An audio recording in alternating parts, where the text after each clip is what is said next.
Fears over freedom of expression and censorship grow after UK journalist Victor Mallet barred from entering Hong Kong. While local arts venues pull their support for Chinese dissident writer Ma Jian. And counting the tragic cost of yet another mass shooting in America.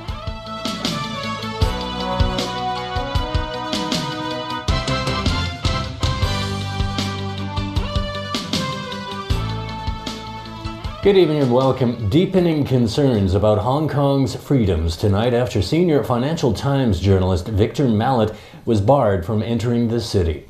It comes a month after authorities refused to renew his work visa. While the government defended its decision, Pan-Democrats say the SAR has effectively blacklisted Mallet. Kana Chu reports. In an official statement today, the FCC demanded the government give an immediate explanation for denying Victor Mallet's entry into the SAR. Shocked and baffled by the decision, it called the sanction aggravated, disproportionate, and completely unfounded. Back in August, Mallet hosted an event at the Foreign Correspondents Club which featured Andy Chan, the convener of the Hong Kong National Party, which is now banned. Weeks later, Mallet's work visa wasn't renewed, and now he's been refused entry into Hong Kong. The Financial Times, where Mallet serves as Asia News editor, says immigration officers questioned Mallet for several hours before turning him away. Secretary for Security John Lee defended the rejection, adding that the Immigration Department always acts in accordance to laws and policies. This case has nothing to do with freedom of expression or freedom of the press. We will not disclose the details of individual case in public. Former Secretary for Security Regina Yip agreed with the government's handling. She deemed Mallet's visit an attempt to test whether he has become persona non grata. Similar views were shared by pro-establishment lawmakers. I hardly believe that he came to Hong Kong as an ordinary visitor. I think he just wants to politicalize the issues. Support free speech! Support free speech! Meanwhile, pro-democracy lawmakers have slammed the decision. They're using this Victor Mallet affair as some sort of you watch out kind of precedent to tell the international community to behave. It is ironic and absurd that our Hong Kong government makes such a decision when they call themselves an international city. The Pan-Democratic lawmakers urged Carrie Lam to explain the situation's latest developments and apologize to both the local and international communities. The Financial Times has filed an appeal against the decision not to renew Mallet's visa, which is still pending. Kana Chu, TVB News.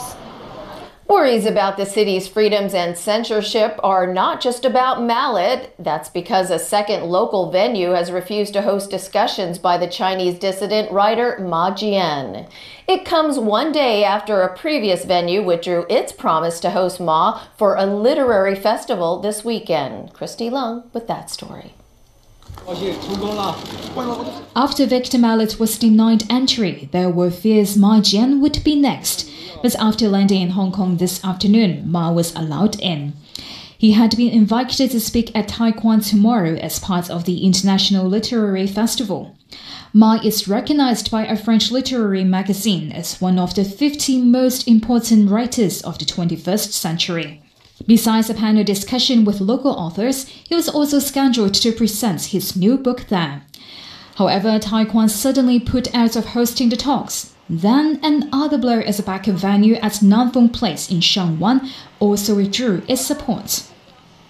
In reply to media inquiries, a Taikwan spokesman said they do not want Taikwan to become a platform to promote political interests of any individual.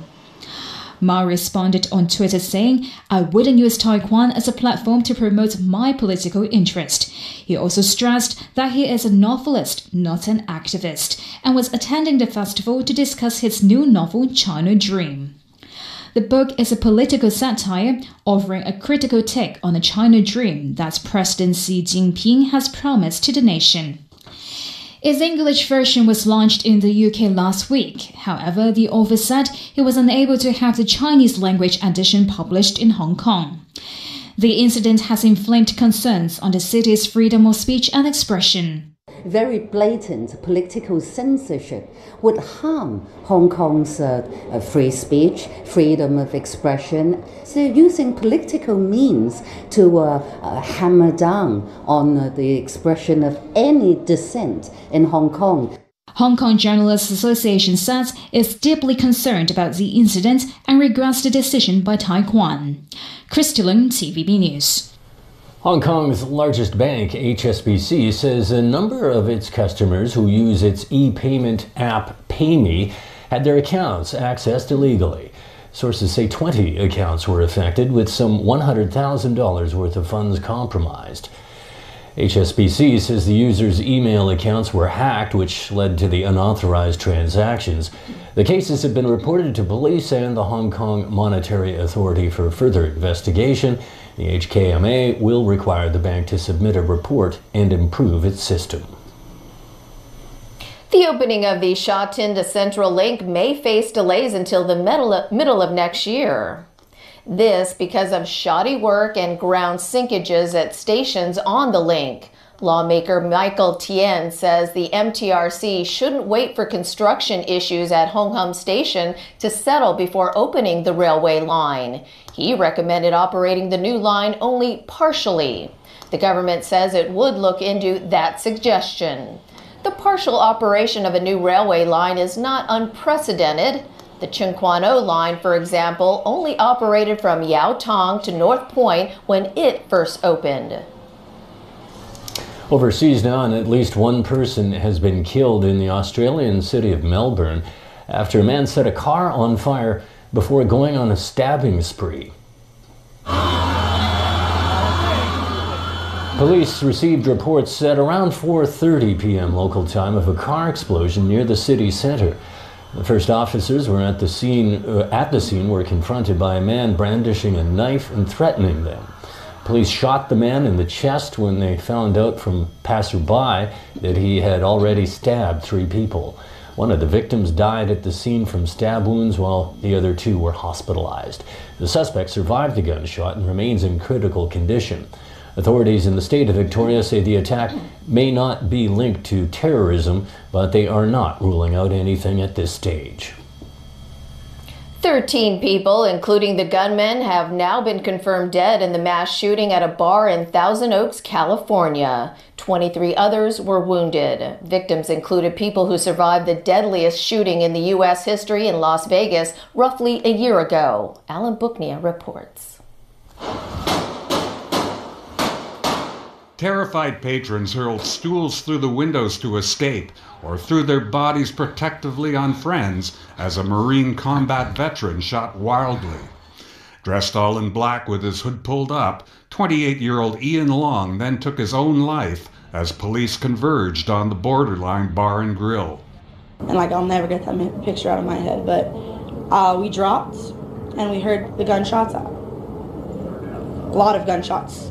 The shots rang out, and we were hiding under the stools. That there was a little smoke bomb. My friend actually saw it because I was under the stools with her.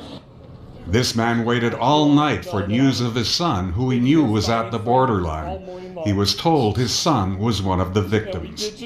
His name was Cody Kaufman, my firstborn son.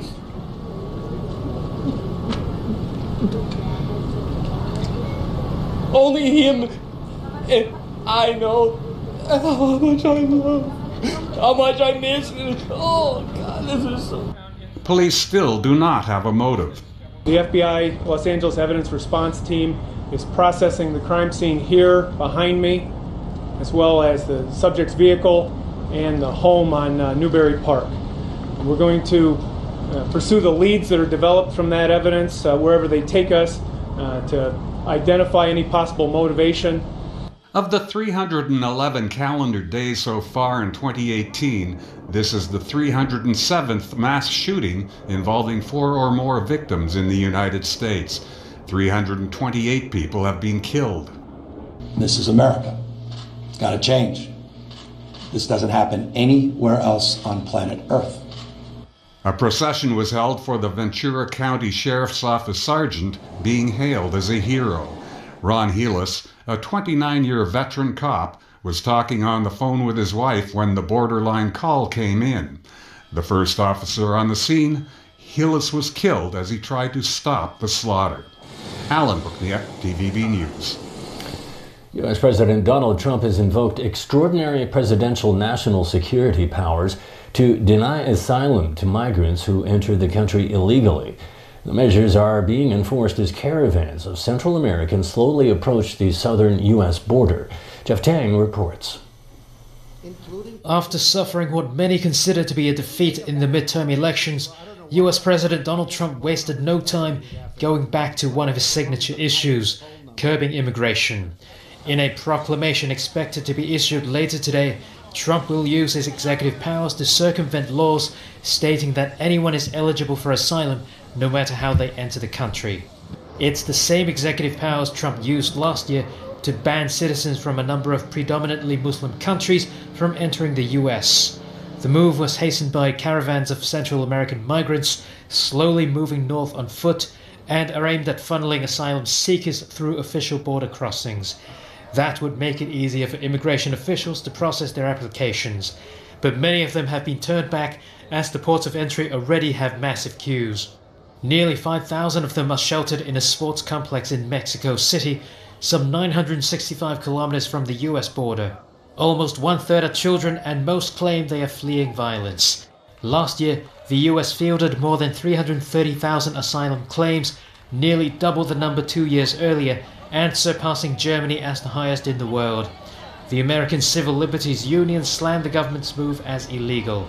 The non-profit explained that US law specifically allows individuals to apply for asylum whether or not they are at a port of entry. That would make it illegal to go around the rule, presidential decree or not. Trump has also suggested revoking the right to citizenship for babies born on American soil to non-US citizens, as well as put up massive tent cities to detain migrants. However, those issues were not addressed by the latest regulations. Jeff Tang, TVB News. And still to come in our newscast, the government says measures in place to end chaotic crowding on Mega Bridge and in Tung Chung. More testimony at a hearing on Hong Kong Station construction scandal. And thousands forced to flee wildfires in Northern California.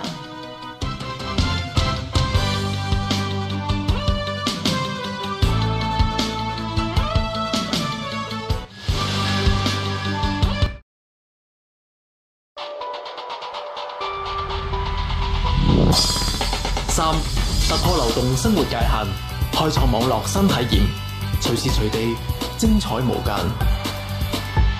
三、邁向5G革新未來。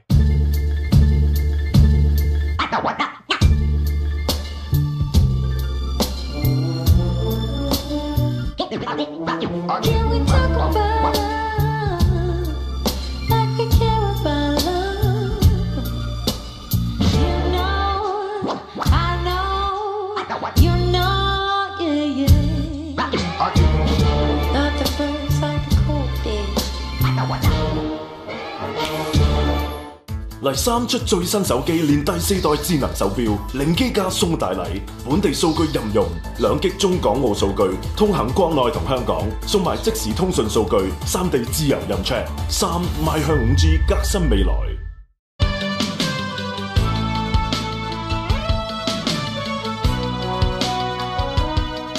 Welcome back to TVB News. Officials today have introduced new measures to better manage the overwhelming passenger flow at the Hong Kong-Zhuhai-Macau Bridge. Sharon Tang reports. These officials are under spotlight after what seems to be chaos at the Hong Kong port area over the past few weeks. Coming up first was the transport chief, who hopes to divert passengers to Sunny Bay as a transfer station into town. The B5 bus route is basically going to the Sunny Bay, whereby the passengers could transit over to the Mars Transit Railway. If they know about the fare and the speed, then B5 would be a more preferred option to go to town. Right? That's the plan. Chan added that an online booking system will soon be in place so mainland tour groups can book shuttle buses in advance. Details will be announced when available. Interested bus operators who wish to cater to passengers during weekends will also be required to register with the Transport Department before 5 p.m. each Friday. Another public concern involves mainland tour groups that were not received by local travel agents. Many complained that these illicit tour groups were responsible for the recent overcrowding in Tongcheng.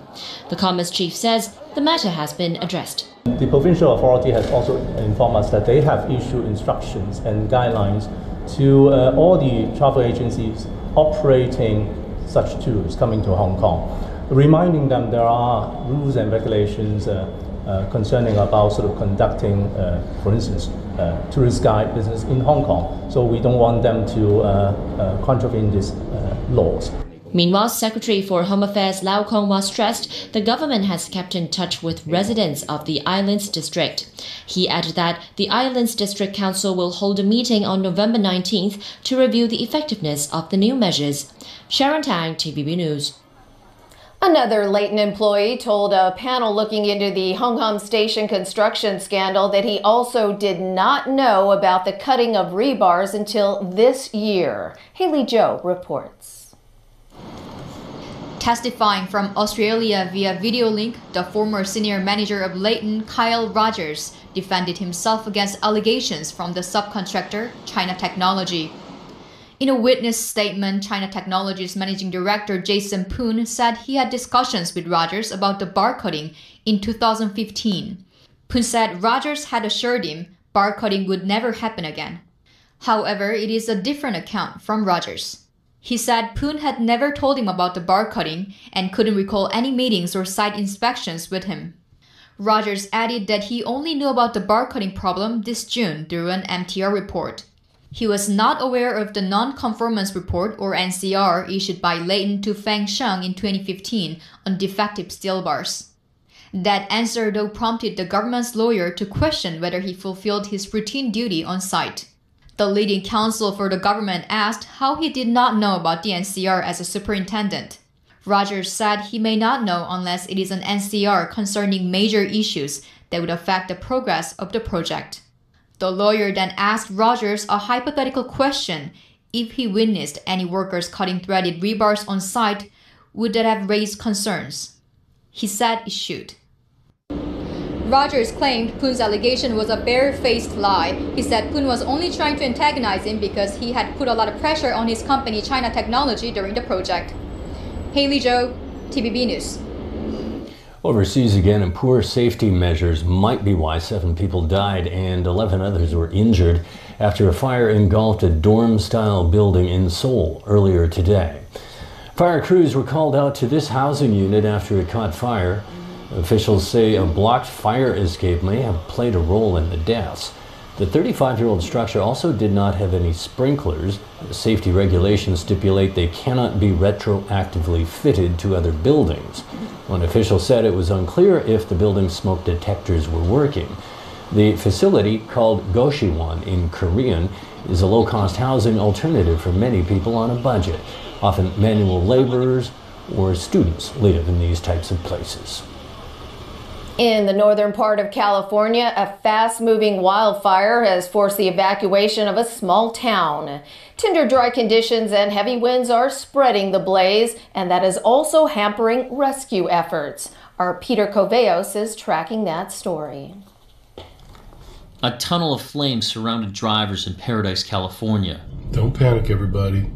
Just take your turn. Drivers had to flee as an evacuation order was issued for the town of 27,300 kilometers northeast of San Francisco. Everything was on fire around us on both sides. Just calm down. Look at that building, Danica. That whole house is just going up. Oh my God! The flames were fueled by winds, dry air, and severely parched brush. Ideal conditions that helped the blaze grow from 200 acres to 18,000 in just a few hours. The challenge also for us is that we are at the beginning of a significant Santa Ana wind event that will last a number of days.